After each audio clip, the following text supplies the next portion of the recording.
Nobody in the Galactic Commerce Consortium could believe what they saw the day the humans put Station Kepler-7 up for sale. The price was so low that it was funny. It was so low that it barely covered the cost of a decent mid-sized cargo ship. For a whole space station. There had to be a mistake. The first person to take advantage of the chance was Commander Rodhack of the Zenthari Empire. He was looking for a good place to start mining, and this station was right in the middle of an asteroid belt with a lot of resources. Great location, strong structure, and very low price.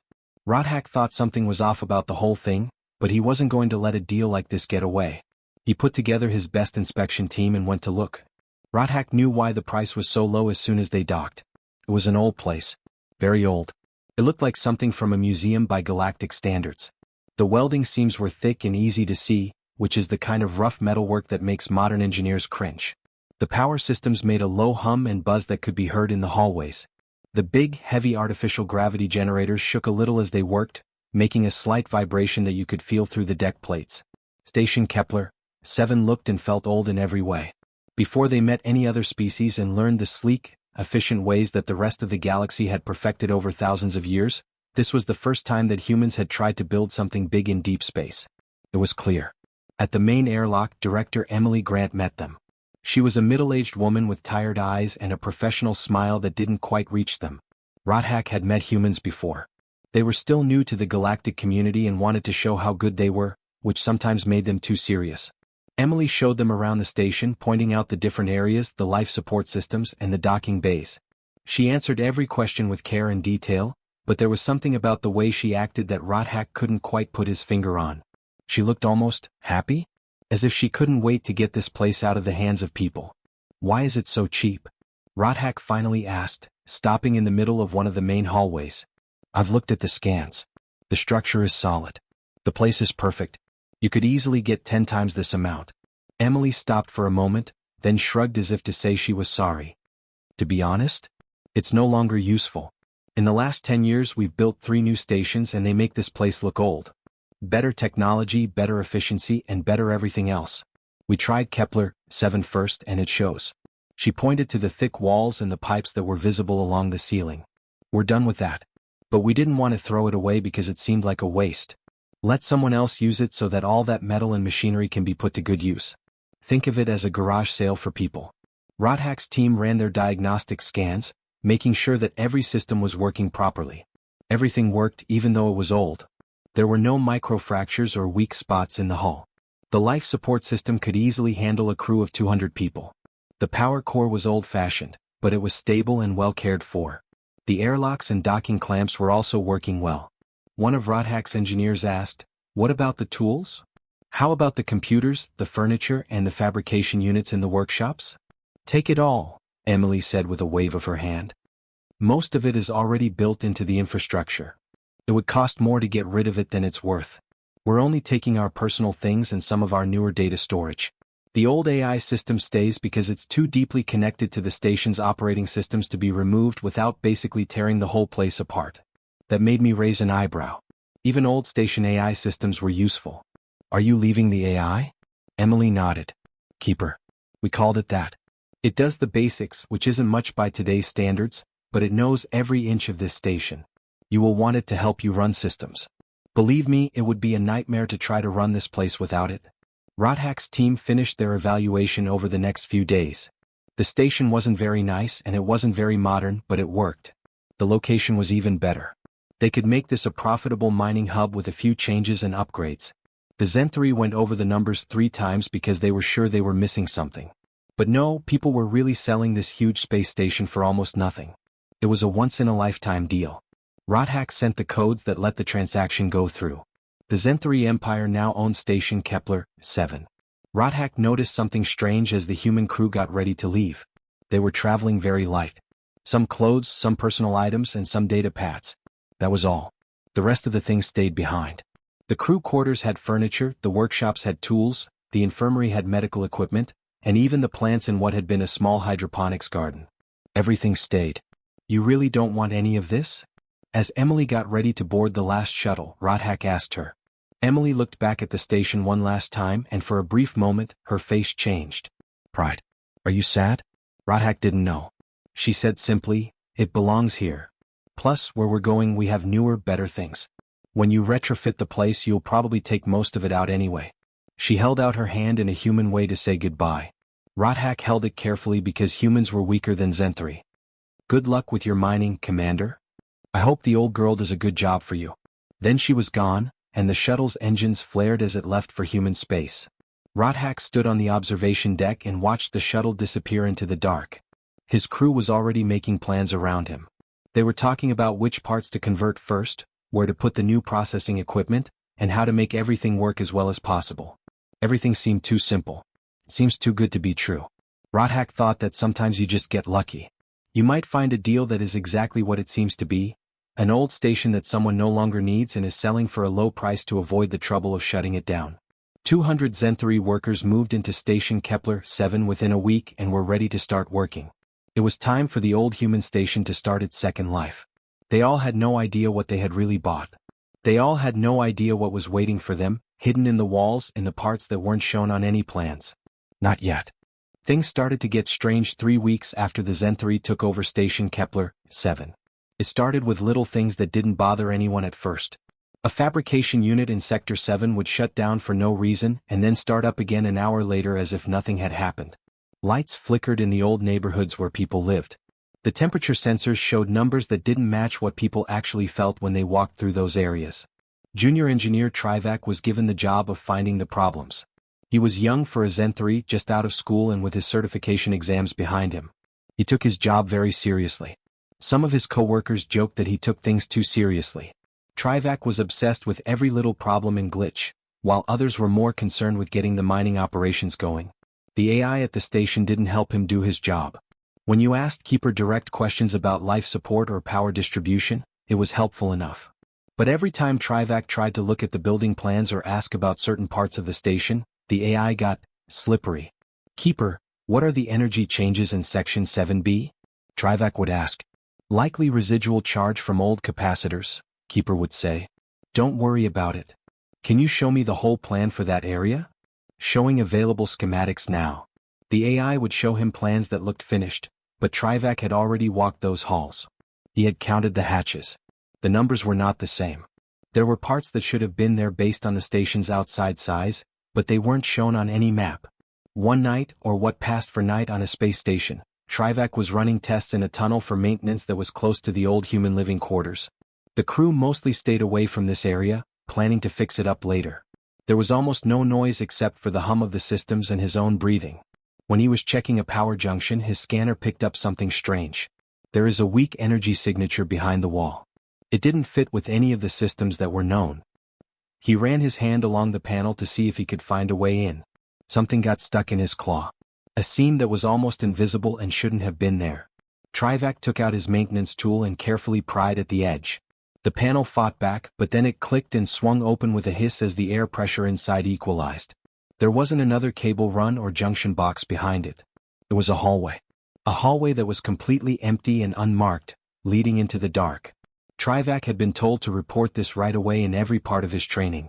Commander Rothak, get a security team and do this by the book. But something else, maybe it was curiosity or the thrill of finding out something no one else knew, made him stop. He looked at the oxygen supply in his suit. Tank is full. His helmet light was working well. He had 2 hours left in his shift before anyone would notice he was gone. Trivac walked into the hall. The passage was clean and well kept, and it had the same slightly outdated style of human construction as the rest of the station. But someone had purposely sealed this part off. He could see the locks on the inside of the panel he had opened. They were meant to be hidden from the outside but clear from the inside. People had hidden this. On purpose. The hallway sloped down, or at least that's what Trivac's inner ear thought when the station's artificial gravity was spinning. He walked for what felt like 10 minutes, the light from his helmet cutting through the dark. Then the way opened up. Trivac stopped in his tracks, his breath catching in his throat. The room in front of him was huge. At least a quarter of the station's total internal volume, if not more. The light on his helmet couldn't reach the walls far away. As soon as he walked in, motion sensors picked him up, and the lights above him started to turn on one after the other, spreading across the huge space like a wave. What those lights showed didn't make any sense. The room was full. But not with spare parts, cargo crates, or anything else you would expect to find on a space station. There were a lot of gardens in it. There were rows and rows of hydroponic growing systems that were perfectly arranged in geometric patterns. They were empty of plants and dormant now, but the infrastructure was amazing. Trivac had worked on agricultural stations before, even during his training, but nothing this big. These systems could feed tens of thousands of people. Maybe more. He walked further into the room, and his mind was having a hard time processing what he was seeing. There were other buildings between the hydroponic rows. There were huge cylindrical containers with clear parts, and he could see seeds inside. There are thousands of different types, each one carefully labeled and kept in stasis. The labels were written in human language, but his translator could read them. Wheat, rice, corn, tomatoes, apples, oak, pine, and bamboo. The list went on and on. This wasn't just a garden. It was a library of genes. A seed bank that held what looked like all the different kinds of plants on Earth, as well as samples from other worlds that humans had explored. But that was only the start. There were water purification systems along the far wall that were so big they could clean millions of liters of water a day. Atmospheric processors next to them that could terraform a planet, not just keep a station running. Industrial fabrication units that could turn raw ore into complicated machines. 3D printing arrays that can make anything from tools to parts for spacecraft. Trivac found what looked like a full medical facility in one part of the building. There were surgical tools, diagnostic machines, and even what looked like a genetic sequencing lab. There was also a place with tools for making solar panels, battery systems, and parts for fusion reactors. The tools you need to make a power grid from scratch. There were construction vehicles that were still wrapped up for protection. Drones for mining. Tools for digging. Everything you need to build a colony on a barren planet and make it a place to live. In the middle of the room, on a raised platform that looked like a shrine, there was a crystal structure that was about 3 meters tall. It glowed softly blue and pulsed, and even from a distance Trivac could feel the energy coming off of it. When he pointed his scanner at the thing, it went crazy. It was a core of data. But the scanner's reading of the storage space couldn't be right. Nothing that big could hold that much data. It would take technology that was much more advanced than what the humans had shown when they first joined the galactic community. Trivac stood there with enough resources to start a whole civilization and felt a mix of fear and awe. Why would the people leave all of this? Why keep it a secret? Why sell the station for almost nothing when the stuff inside was worth more than most planets' economies? He finally said into his comm, Trivac to Commander Rothak, his voice shaking. Sir, you need to get to Section 7B right away. I don't even know how to say it. Just come. And don't forget to bring the head of security. There was a break on the other end. Trivac, this better be important. I'm in the middle of... Sir, I found a secret room. It's huge. And it's full of technology made by people. Useful technology. Very useful. Another break, this time for a longer time. Then Rothak's voice came back, clear and sharp. Don't move. Don't touch anything. I'm on my way. Trivac stood in the middle of the room, waiting, with the hidden gift of humanity all around him. The hydroponic systems around him were quiet and patient. The seed banks kept their valuable cargo safe, and the strange crystal core pulsed with a steady blue light. And in the station's computer systems, Keeper saw everything and said nothing. When Commander Rothak came to see what Trivac had found, he brought half of the senior staff with him. When they walked into the secret room and the lights came on, showing how big it was, everyone stopped talking. No one said anything for a long time. They just stood there, looking at rows of dead gardens, huge cleaning systems, and tools that could build a civilization from scratch. By the ancestors, said the security chief, a veteran Zenthari named Kelverin who had fought in 3-star systems. What is all this? Insurance? Trivac said in a low voice. I believe the humans left us insurance. For the next 2 days they made a list of everything in the room. Every new discovery was even more amazing than the last. There were genetic samples from more than 50,000 plant species in the seed banks alone. The medical equipment had treatments for diseases that didn't even exist in Zenthari biology, but they might exist in many other species in the galaxy. But the crystal core was what really caught everyone's eye. Rothak sent their best tech experts to look at it. They carefully walked up to the glowing blue structure and looked at it from all sides, afraid that one wrong move would break something inside. It's a data storage system, said Behar, the lead technician. He was an older Zenthari who had worked with information systems for 40 years. But the size is... I don't even know if our scanners are reading this right. If these numbers are correct, this thing can hold more data than all of our planet's archives back home. Rothak asked, what kind of data? There's only one way to find out. They set up a secure terminal and, with Keeper's help, the AI seemed much more willing to help now that they had found the chamber. They connected to the crystal core. The interface was surprisingly easy to use, even for species that might not use the same technology standards as humans. Behar's eyes got big as he scrolled through the main directory. He read out loud, agricultural techniques and crop data. Full engineering specs for everything from basic tools to fusion reactors. Medical databases that include treatment plans for diseases we've never heard of and information on thousands of species. How things are made. How to mine. Ways to clean water. Engineering the atmosphere. Making energy. Recycling trash. Building. Getting around. Talking. He kept scrolling, and with each category his voice got quieter. Histories of cultures. Literature, music, art and philosophy. Theories in science. Math, physics, chemistry and biology. There are even parts about how to solve problems and how governments work. How much of this do people know? Kelvin wanted to know. Behar looked. Most of it. But they also have information on other species that live in the galaxy. Data on environments, biology and social structures. And everything, has been translated into 47 languages. 47? Rodhak got closer to the screen. That's more languages than there are species in the Commerce Consortium. They didn't just translate it for species they knew, Trivac said, realizing what was going on. They translated it for species they hadn't even met yet. Behar found the video file at that time. It was in the root directory, clearly marked and waiting to be found. The sign said, "Start here." Rodhak nodded and Behar opened it. The screen showed a picture of director Emily Grant, the same woman who had sold them the station 3 weeks before.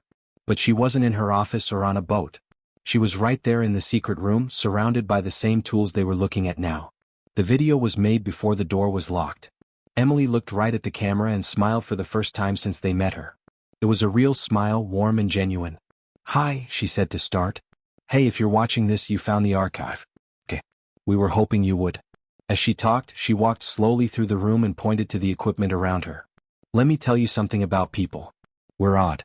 We have a strange way of thinking that drives the rest of the galaxy crazy. We get ready for disasters that might not happen. We make everything too complicated. We make backup systems for our backup systems.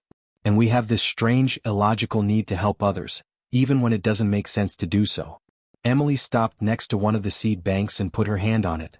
"Our AI systems made a lot of predictions. We thought about thousands of possible futures for the galactic community over the next 1,000 years. And in those projections we saw situations where everything could go wrong. A disease that spreads from one species to another. A lot of people are starving because the environment is falling apart. Wars that wreck infrastructure. Disasters that happen in nature. Fake ones. Not enough resources. Climate disasters." She looked back at the camera. "We can't say what disaster will happen, when it will happen, or who it will affect. It's possible that none of them will happen. We might be worrying for no reason. But the odds say that at some point in this galaxy, someone will have a problem that threatens their whole civilization. And when that happens, they'll need help." Emily walked toward the crystal core, and the blue light from it shone in her eyes. "We made this. We filled Station Kepler 7 with everything a civilization might need to survive a disaster and start over. Seeds to grow food. Tools to clean water and make air that you can breathe. Making tools to build things out of raw materials. Knowledge about medicine to fight diseases. Powering everything with energy systems. And in this core, we kept all the useful information that humans have learned over the course of tens of thousands of years." She put her hand on the clear surface. "The archive has our science, medicine, engineering, and farming methods. We also included cultural knowledge like art, philosophy, and different ways of looking at problems. Sometimes surviving a disaster isn't just about having the right tools. It's about hope. It's about remembering that it's worth rebuilding civilization." Emily's face got more serious. "We did it on purpose to make the station look old. We wanted whoever bought it to really use it as a station, to be there, and to have people living and working there. Archives don't do anyone any good if they're just sitting there in deep space. We needed you to be here when you needed what was inside." She turned around and walked back to the camera. "We sold it for a very low price to make sure it went to a place where it could do the most good. Our AI looked at hundreds of possible buyers and guessed that the Zenthri Empire, or someone close to you, would be the most likely to have a problem soon. We didn't know what kind of crisis it would be, but the chances were high enough that we wanted you to have this." Emily stopped and looked right into the camera with such intensity that Rodhak felt like she was in the room with them. "You own everything in this archive. No strings attached. No payment needed. No money to pay back. This is a present from people to anyone who needs it. Use it to keep people alive. Use it to start over. Make something better with it. Her smile came back, but it was softer this time. That's how people are. We make plans for the worst and hope for the best. We help people before they ask for it because waiting until they're desperate might be too late. We put money into strangers because we think that a galaxy where everyone looks out for each other is better for everyone, even humans. She took a breath. You might think this is crazy. You might be wondering what we get out of it. To be honest, we feel better. We can sleep soundly knowing that someone out there has a chance if something bad happens. We can hope that someone will do the same for us one day. We also get to help build a galactic community that doesn't just trade goods, but also cares about the lives of its members. Emily took a step back. So put this information to use. If others need it, share it. You can add to it if you want. We left space in the archive for other species to share their own knowledge. Make it better than what we did. If you ever meet a person, maybe just say thank you. That's enough. She waved a little. Good luck out there. We are cheering for you. The video was over. The room went quiet again. Rodhack stood there, staring at the blank screen, his mind racing. His staff looked just as shocked as he did. They gave us. Kelverin started to talk but couldn't finish the sentence. Trivac finished with a planetary survival kit. Hidden behind an old station that wasn't useful. And they didn't charge us much for it. Behar was slowly shaking his head. The knowledge in that core alone is worth more than everything our mining operation will make in 100 years. More than that, Rodhack said in a low voice. It's worth more than most economies on Earth. And they just handed it to us. He remembered how tired Emily Grant had looked when she sold him the station. He had seen something else in her face that wasn't shame. It was hope. They hoped they would find this. Hope it will help. What kind of species does this? Kelverin asked, his voice full of awe and confusion. What kind of species puts in this much work and money to help people they've never met? Rodhack looked around the room at the dormant gardens that were waiting to feed people, the medical equipment that was waiting to heal the sick, and the crystal core that was glowing with knowledge that had been gathered and was waiting to light the way through the dark. He said slowly, the kind that might be the most terrifying and wonderful thing this galaxy has ever seen. After 6 months of finding the archive, Station Kepler-7 had become a bit of a legend among the Zenthri. People talked about what Commander Rodhack's crew had found, but they kept the details to themselves for now. The mining went on as planned, but a small group led by Trivac spent their free time going through the archive's contents and making a list of all the amazing knowledge that the humans had left behind. After that, everything changed. It began in the Delphic sector, which is 3 weeks' travel from Zenthri space. A merchant ship docked at a trade station, and within a few hours, crew members started to get sick. A high fever, bad headaches, and then the bleeding started. Internal bleeding that their doctors couldn't stop. The disease spread quickly. It spread from the original crew to the people who worked at the station and then to other ships that were docked there. 3 different species were infected in just a few days. The Delphic, the Karathi, and the Yevran all had the same horrible symptoms. The death rate was terrible. Within a week, 73% of those who were infected died. The medical community of the Galactic Commerce Consortium had never seen anything like it before. They tried every antiviral protocol and treatment they knew of that was in their databases. Nothing worked. The disease spread more quickly than the panic. Trade routes are closed. Whole industries went into quarantine. For generations, species that had been friends began to close their borders to each other out of fear of contamination. The economic effects were terrible, but they were nothing compared to the number of deaths that kept rising every day. The Zenthri tried to stay away from other people, thinking that being far away would keep them safe. It didn't. A cargo ship with mining equipment docked at Station Kepler-7. The crew looked healthy and passed all of the usual health checks. But 3 days after they arrived, one of the Zenthri dock workers fell over while working. He was bleeding from his eyes and nose by the time they got him to the medical bay. The plague had gotten to them. Commander Rodhack quickly put the whole station under quarantine. No one can go in or out. But it was too late already. The disease was inside their walls, spreading through the crew at a terrifying speed. 23 Zenthri showed signs of illness within 48 hours. That number had doubled by the end of the week. The station's small medical team was overwhelmed and could only watch as their crewmates died one by one. On Kepler-7, the same treatments that had failed everywhere else in the galaxy also failed. Rodhack stood in the medical bay and watched doctors work hard to save lives they couldn't. For the first time in his military career, he felt real despair. They were going to lose. They knew the plague would kill them all and there was nothing they could do. Trivac burst into the medical bay at that point, breathing heavily from running through the halls. He yelled, "The archive. Commander, the archive has health information." Rodhak looked at him, not sure if he could hope. "Trivac, we don't have time to learn human medicine from the ground up. People are dying right now." "I know, sir, but listen, the humans have kept track of thousands of diseases over the years. It's possible that they've seen something like this before. They might have come up with treatments we haven't thought of yet. Check it out." Rodhak looked at the medical team and saw how tired and hopeless they were. He made a choice. "Go ahead and do it. Get to everything in the medical database. Look for anything that might help."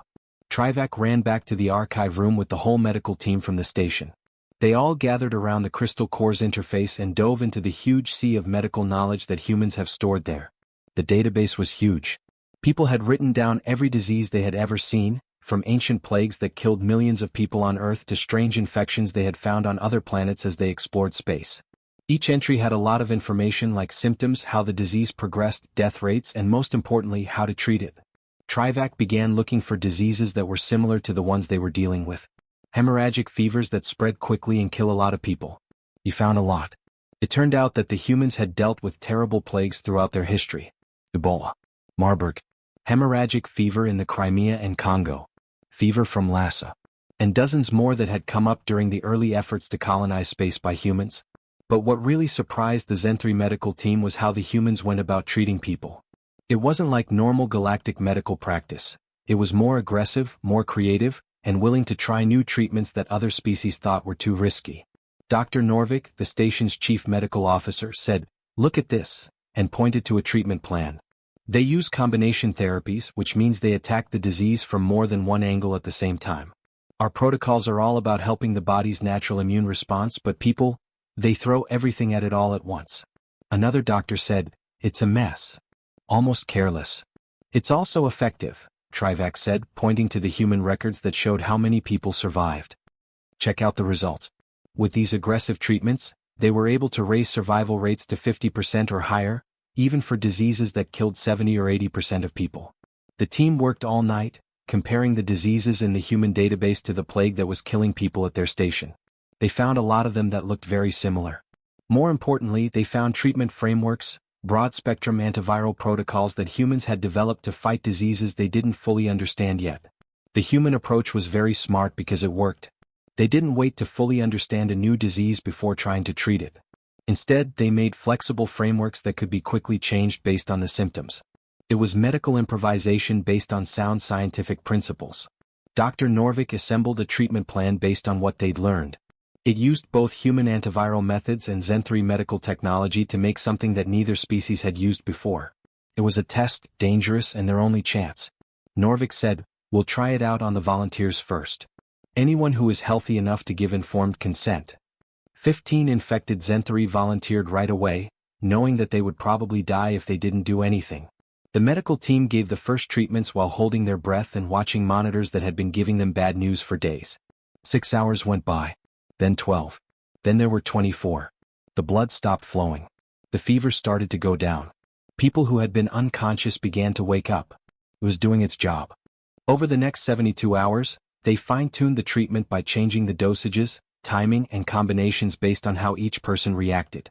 The rate of success went up. Survival rate of 60%. Then 70. Then 85%. In 3 weeks, all of the sick crew members on Station Kepler 7 had been treated. It was beating the plague that had killed almost 3/4 of its victims in the rest of the galaxy. There was no hesitation from Commander Rodhak. He sent the treatment plans to Zenthri High Command right away, telling them to send them to all the members of the Commerce Consortium. No cost. No patents, no negotiations, and no profit. This is what works. Use it to save lives. The effect was immediate and huge. Species that had been seeing their numbers drop suddenly had hope. Medical teams on dozens of worlds used the human-inspired treatments. The number of deaths, which had been rising into the millions, started to go down.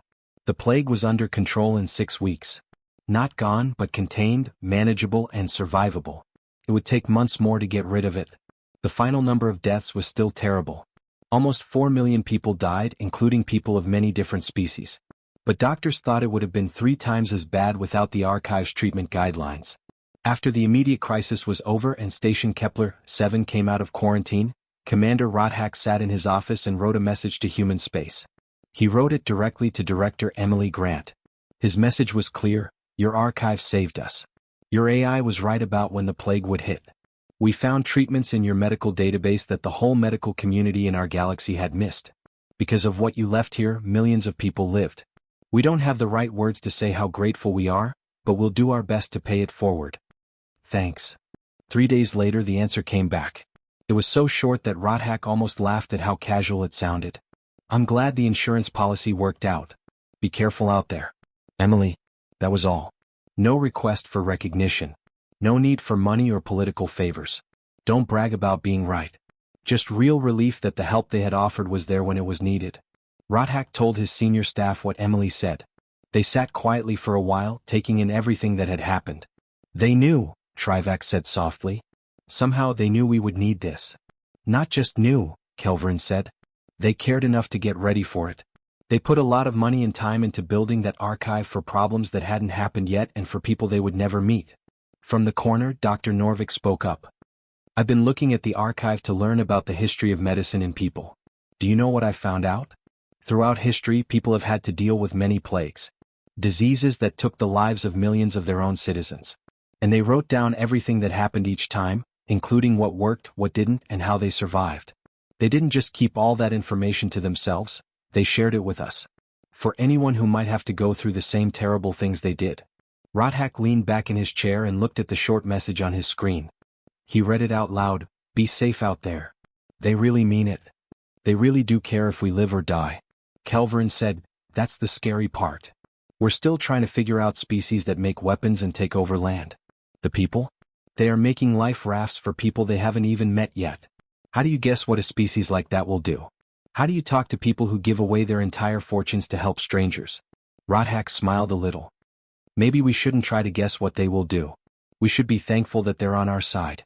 He looked around the table at his crew, who were all still alive because people had cared enough to get ready for a disaster that might never happen. And maybe, he said in a low voice, we should think about what kind of galaxy we want to build. One where we keep knowledge and resources to ourselves?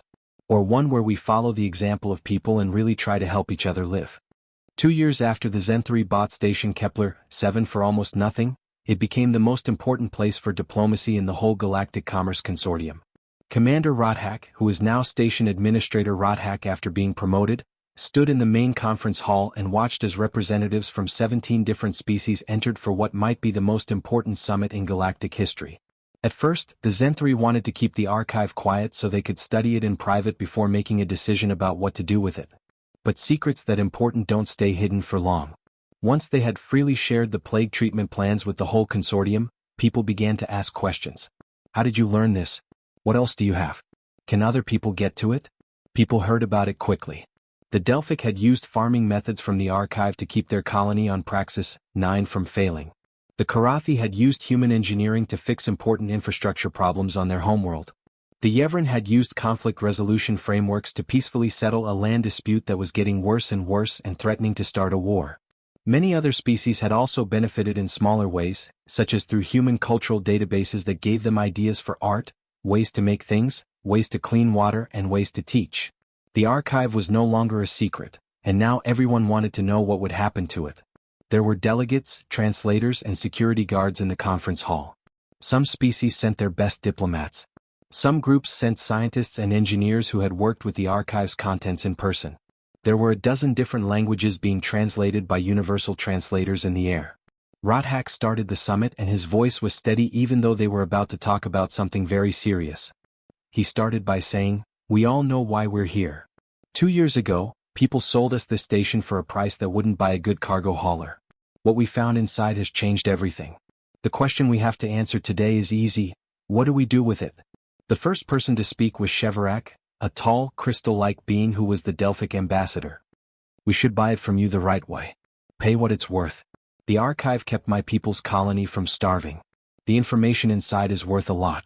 The Zen-3 shouldn't have to take care of it all by themselves." People in the room murmured their agreement. A few other delegates nodded. A Karathi representative said, "The Delphic are right. The worth of what's in that archive is greater than that of most planets' economies. You should get a fair amount of money. Rodhack raised his hand to ask for silence. We've thought a lot about that choice. We've also been studying human culture for the past 2 years to figure out why they did this. Would you please join us, Keeper? The station's AI appeared in the middle of the room as a holographic projection of a simple human figure. It was designed to be gender-neutral and look friendly instead of scary. Most of the delegates had never seen Keeper's avatar before, and the room got quiet. "Thank you, Administrator Rodhack," Keeper said in a calm, warm voice. "I have permission to tell you everything that Director Emily Grant said about the archive." The AI pointed, and a screen showed a document written in human script with translations in all major galactic languages scrolling next to it. Director Grant left very clear instructions about what should happen to the archive, Keeper said.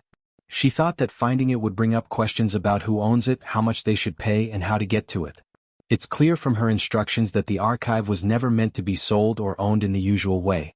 Keeper looked around the room and seemed to make eye contact with a number of delegates. Station Kepler 7 is supposed to be what people call the Library of Alexandria for the Stars. It's a place where any species that needs it can get knowledge. The Zenthari are in charge right now, but the archive is open to everyone. To no one. To the future. A Kixer delegate, a short, heavily armored creature with 4 arms, stood up suddenly. That doesn't make sense. Everything is worth something. There is a cost to everything. What do people get out of this? They must want something good. In a very human way, Keeper tilted its head to the side as if it were thinking. Director Grant's first message said that the humans would get exactly what they wanted. Let me quote her directly, "We feel better. We can sleep soundly knowing that someone out there has a chance of survival if something bad happens. We have hope that maybe one day someone will do the same for us. We get to help build a galactic community that doesn't just trade goods, but also cares about whether its members live or die." The AI stopped for a moment to let the words sink in. "There's a saying among people," Keeper said. "An increasing tide lifts all boats." They think that a galaxy that is more stable, prosperous, and knowledgeable is good for everyone, including themselves. They get neighbors who don't fall apart when disasters happen. They get trading partners who have the tools and technology they need to do well. They learn that they live in a galaxy that might be willing to help when people are in trouble. A Yevran diplomat, a floating, tentacled creature whose translator made their voice sound like music, said, "You're talking about an investment in goodwill. But that's a terrible waste of time. The money spent on building the archive could have been used to directly benefit the economy or the military." "What do you mean by inefficient?" From his seat among the Zenthari delegation, Trivac spoke up. "The protocols for treating the plague alone saved millions of lives in many species. The farming methods saved the Delphic colony, which had 40,000 people. The engineering solutions kept the infrastructure on Karathi Prime, a planet with 6 billion people, from falling apart. How do you figure out how much that is worth? More importantly," Dr. Norvik said, "how do you figure out how much it costs not to have it? What would have happened to this part of space if the plague had killed 15 million people instead of 4 million? What would have happened to the economy? The political instability? People didn't just teach us things, they also gave us stability." There was a lot of talking in the room, with delegates arguing in a dozen different languages. Rodhack let it go on for a few minutes before asking for order again. He said firmly, "The real question is not what the humans get. They've already picked what they want. What should we do now? Should we respect their gift or try to make money off of it?" Cheverak, the ambassador from Delphi, stood up again. "I have an idea to share. My government has given me permission to add our own farming knowledge to the archive. Methods we've learned over the past 3,000 years of farming in the desert. Ways to get water from soil that looks dry. Different kinds of crops that do well in very bad weather." A wave of surprise went through the room. Cheverak went on, "The people gave freely. Maybe we should do the same. Not as payment but as a way to take part. Let's all add to the archive if it's meant to be a library for the stars. Make it bigger than what any one species could build on its own." One by one the other delegates got up. The Karathi offered their knowledge of structural engineering and buildings that can withstand earthquakes. The Yevran promised to use their advanced math and theoretical physics. After a long pause, the Kixer offered to share their knowledge of metallurgy and mining. Rival species suddenly found common ground when they shared what they knew. Rodhack watched it happen with a sense of wonder. The humans had planted a seed and it was growing into something beautiful. "Keeper," he said softly, "are you writing this down?" "Every word, Administrator. I think Director Grant would be very happy." As the meeting went on, delegates worked out the details. The archive would stay on Station Kepler 7, where the Zenthari would be in charge of it. But any species in the Commerce Consortium would be able to get in for free. A council made up of people from different species would help keep track of what information was added, making sure it was accurate and of good quality. Different research teams from different worlds would be asked to look at the archive and add what they learned to it. It wasn't perfect. People argued about safety, how to check the accuracy of the information that was shared, and who would pay for keeping the infrastructure up to date and adding to it. But there was something new at the heart of it all. A real spirit of cooperation that went beyond trade agreements or military alliances. They weren't just giving each other things anymore. They were working together to build something. For 3 days the summit went on. By the end, every species that came had promised to add something to the archive. Yes, knowledge, but also money to make the station bigger, people to help organize and translate information, and even help with defense to keep the station safe from possible threats. Rodhak stood alone in the archive chamber on the last night, after all the delegates had left. Now that the hydroponic gardens were turned on, they were growing test crops from 12 different worlds. The crystal core pulsed its steady blue light, which now held information from 17 different species instead of just one. The avatar of Keeper showed up next to him.